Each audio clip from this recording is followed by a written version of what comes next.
हमें ट्विंस दिखाए जाते हैं। तो उनमें से नोएल कहता है, एरिनल हमारी बात गौर से सुनो, हम यहाँ पे बहुत ज़्यादा स्पेशल रीज़न की वजह से आए हैं। तो सियल वो भी कहता है, नहीं नहीं नोएल, सबसे पहले हमें एक्सप्लेन करना होगा हम यहाँ पर क्यों आए हैं। तो नोएल कहता है, मैंने यही तो बोला, लेकिन हमारी उन सोचती है ये सुबह सुबह मेरे मेंशन में आ गए हैं। तो तब वो दोनों भाई आपस में लड़ी जा रहे थे। वो कहते हैं, तुम इस बारे में बात करो ना सियल, क्या पता वो तुम्हारी बात समझ जाए। तो सियल कहता है, मैं भी उसको बात करना चाहता हूँ, लेकिन मुझे समझ नहीं आ रही बात स्टार्ट कैसे करूँ। तो हमारी उन सोचती है, आखिर ये दोनों लड़ क्यों रहे हैं, सिलसिला बता क्यों नहीं देते। और तब वो दिल में सोचती है, मैं समझ सकती हूँ कि ये यहाँ मेरी हेल्प के लिए आए हैं, लेकिन फिर भी ये तब से आपस में बातें किए जा रहे हैं, मुझे कुछ बता ही नहीं रहे।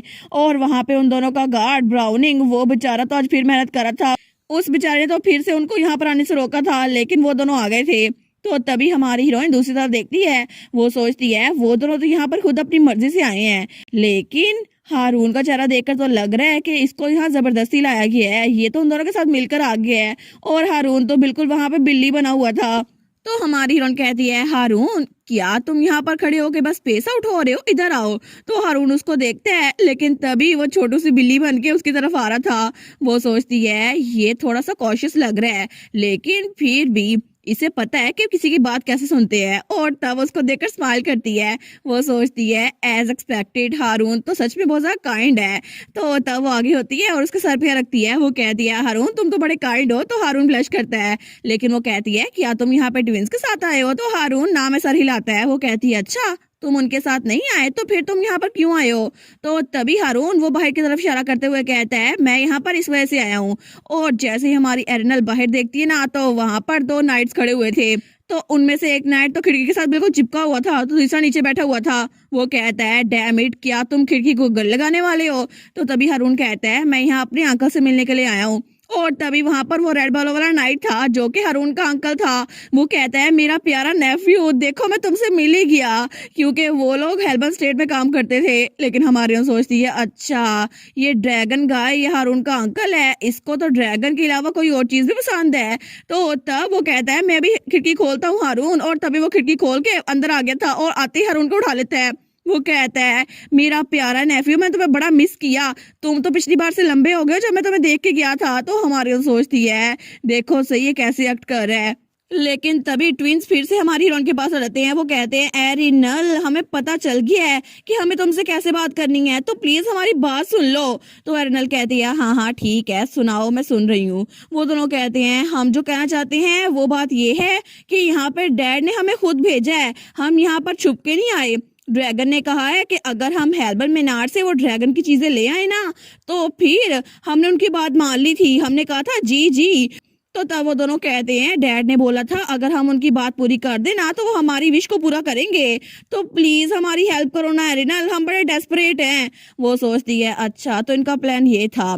असल में ड्यूक सैफरन ने इनको जानबूझ के भेजा है, क्योंकि उनको ड्रैगन की कीमत सही से पता है। लेकिन ये दोनों यहाँ पर आए हैं ताकि यहाँ से कुछ चुरा के ले जाएं या फिर खरीद कर, क्योंकि कोई और तो इनको ये देने नहीं वाला।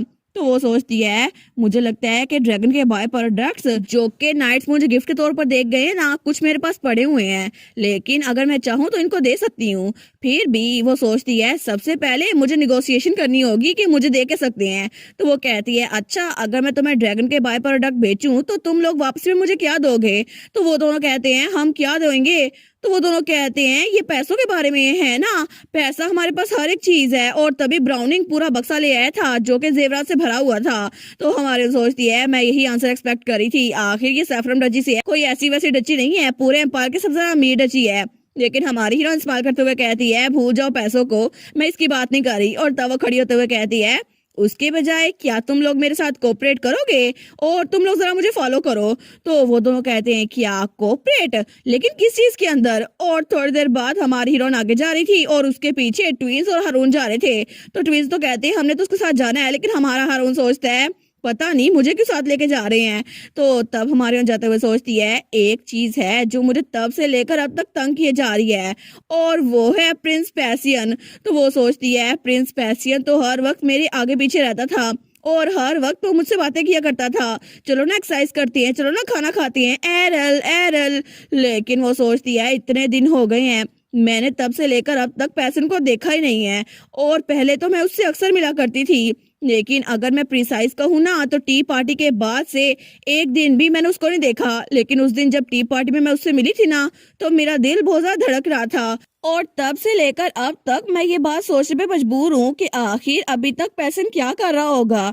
क्या वो इतना ज्यादा बिजी है कि अभी तक हेल्बन स्टेट में नहीं आया मुझसे मिलने के लिए। और वैसे भी वहाँ इंपीरियल पैलेस में जाकर उससे खुद मिलना मेरे लिए बिल्कुल इम्पॉसिबल लगता है। और मुझे तो आइडिया बड़ा क्रेजी लग रहा है। और तभी जब वो शीशे के सामने खड़ी हुई थी ना तो वो बार बार कही जा रही थी, बस इससे बाहर निकल आओ, तुम एरिनल हो, ठीक है। तो उसकी मेड सोचती है पता नहीं माई लेडी को क्या हो गया। लेकिन तभी वो लोग हालवे के दरमियान पहुंच गए थे। वो सोचती है। और वैसे भी कल मैं ड्यूक हेल्बन से मिली हूँ ना तो मुझे एक चीज रियलाइज हुई है। तो वो दोनों बच्चों को देखती है तो दोनों बच्चे कहते हैं, ट्विंस, एरल हम लोग कहाँ जा रहे हैं, हम लोग उससे कब स्टार्ट करेंगे, तुम्हें हमारी कोऑपरेशन किस में चाहिए। दूसरा भी कहता है बिल्कुल हमें बताओ ना। तो वो सोचती है मुझे लगता है कि ड्यूक हेल्बन को देखकर कि वो बड़े हैंडसम है ना मेरे डैड, तो शायद मुझे प्रिटी फेसेस बहुत ज्यादा पसंद है। और इसी वजह से ब्यूटीफुल फेस देखकर मैं बहुत ज्यादा शौक हो जाती हूँ और मुझे वो पसंद आते हैं। तो मैं ऐसे ही कंक्लूजन पे नहीं उतर सकती। क्या पता मेरा दिल इसलिए धड़क रहा हो क्योंकि पैसन का फेस बहुत ज्यादा प्रिटी है ना। तो ट्विंस कहते हैं, एरिनल तुम हमारी तरफ ऐसे क्यों देख रही हो। तो हमारी सोचती है अगर ये बात मेरी सच हुई ना तो इसका मतलब है मेरा दिल तब भी धड़केगा जब मैं ट्विंस को देखूंगी। तो तब वो ट्विंस को घूरी जा रही थी। वो सोचती है वैसे भी मैं इसको कंफर्म करके रहूंगी क्योंकि मेरे पास एक फुल प्रूफ मेथड है। तो तभी वो उन ट्विंस में से एक का हाथ पकड़ती है और कहती है एक्सक्यूज मी। तो तब वो नॉल को गले लगा लेती है। तो तभी नोएल वो तो बिल्कुल शॉक हो गया था। वो सोचता है क्या एरिनल को क्या हुआ। लेकिन तभी वहां पर सारे के सारे बच्चे खामोश हो गए थे। तो हारून और सियल वो दोनों भी कहते हैं क्या इसको क्या हुआ। तो तब नोएल कहता है एरिनल तुम्हें क्या हुआ है, क्या तुम्हें चोट लगी है। तो तब सीएल भी कहता है क्या इसके बाद मेरे गले लगने की बारी है। हमारन कहती है नहीं ऐसा नहीं हो सकता। वो सोचती है मेरा दिल अभी भी धड़का नहीं है तो क्या पता हारून का चेहरा वो मेरे टेस्ट के हिसाब से हो, तो क्या पता मेरी हार्ट बीट तब तेज हो। क्या मुझे इसे हारून पे टेस्ट करना चाहिए। तो तभी वो हारून के पास आती है और उसको भी गले लगा लेती है।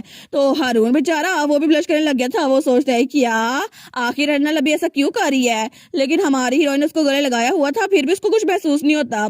वो सोचती है कुछ तो अलग लग रहा है, आखिर मेरा दिल अभी क्यों नहीं धड़क रहा। हालांकि हारून का चेहरा बहुत हैंडसम है फिर भी पता नहीं क्यों हारून को देखकर मेरा दिल रिएक्ट क्यों नहीं कर रहा। तो पीछे से सीएल भी कहता है मुझे भी गले लगाओ ना। लेकिन तभी वहां पे वो दोनों नाइट्स खड़े हुए थे, हारून का अंकल भी और दूसरा नाइट भी। तो हारून का अंकल कहता है क्या ये ग्रीन लाइट है, क्या उसको मेरा नेफ्यू पसंद आ गया है। तो दूसरा नाइट कहता है हमारी यंग लेडी फ्यूचर में बहुत सारे दिल तोड़ने वाली है। लेकिन हमारी सोचती है अभी भी मुझे लग रहा है कि उस वक्त मैं बीमार थी ना इसी वजह से मेरा दिल धड़क रहा था, शायद इसी वजह से मैं पैसन को देखकर ऐसा महसूस कर रही थी।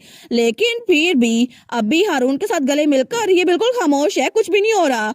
तो तब वो दूसरी तरफ देखकर सोचती है फिर भी पैसन पता नहीं अभी मुझे सामने नजर क्यों आ रहा है। लेकिन तब वहां पे सच में पैसन खड़ा हुआ था जो कि उसके लिए गिफ्ट लेकर आया था। लेकिन उन दोनों को ऐसे देखकर उसके हाथ से गिफ्ट नीचे गिर जाता है। वो सोचती है पैसन तो मेरा पहला दोस्त था ना। लेकिन तभी वो हारून से थोड़ा पीछे होती है। तो तब पैसियन वो तो बिल्कुल शौक होके हमारी हीरोइन को देख रहा था। लेकिन तभी दोनों को एहसास होता है वो सच में पैसियन ही है। तो हमारी हीरोइन को तो पसीना आ रहा था और हारून को भी क्योंकि वो उसका बेस्ट फ्रेंड था ना। लेकिन तभी क्राउन प्रिंस पैसियन उसकी आंखों में तो वो दोनों कुछ और ही मंजर पेश कर रहे थे। तो तब वहां पे ये लव ट्रायंगल देखकर सबके मुंह खुले को खुले रह गए थे। वो दोनों नाइट्स कहते हैं क्या, लेकिन ट्विंस ने अपना मुंह बंद कर लिया था। वो कहते हैं ओ ये क्या हो गया। तो हमारे कहती है एक मिनट पैसियन आखिर तुम यहाँ पर कब से खड़े थे।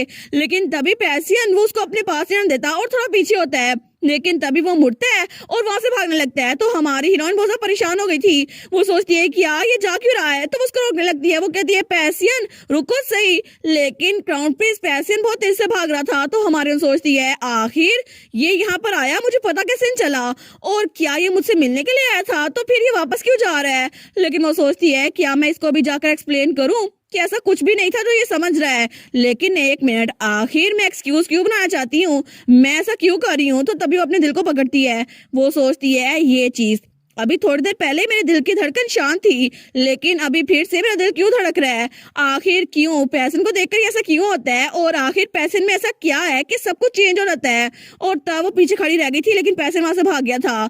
तो पीछे दो नाइट थे। वो कहते हैं ऐसा लगता है चीजें बड़ी सीरियस हो गई हैं। तो दूसरा नाइट भी कहता है बिल्कुल, मुझे लगता है कि हर चीज बिखर गई है। तो तब हारून का अंकल उसके पास आते हुए कहता है, ओए बच्चे फिक्र ना करो, तुम्हें टेंशन लेने की जरूरत नहीं है, ये सब कुछ तो होता रहता है। लेकिन हारून बेचारा वो सोचता है पता नहीं अंकल क्या सोच रहे हैं और ये सिचुएशन कैसी थी, मुझे तो कोई आइडिया नहीं है, मैं तो बस वहां पे खड़ा रह गया था, मुझे क्या पता क्या हो रहा था।